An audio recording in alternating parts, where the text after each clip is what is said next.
L'agrupament Escolta i Guia Urgellenc prepara un mural al centre de la Seu d'Urgell per reivindicar una ciutat més viva i jove, a la vegada que apropa l'entitat a la població a través de l'art urbà.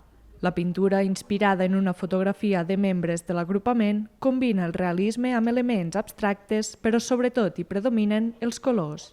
Vam agafar aquesta foto del cau perquè volíem reivindicar també de que nosaltres estem aquí, que som jovent d'aquí, que aportem a la Seu també i volíem apropar també això i que tota la població de la Seu ho pogués veure d'alguna manera.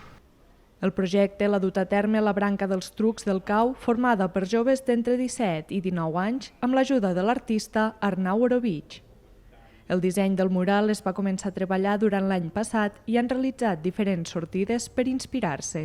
Una recollida de diners i tal, i vam aconseguir anar a Brussel·les i allà hi ha molts murals, molt art urbà i ens va servir també per inspirar-nos, per veure altres tècniques i una mica això.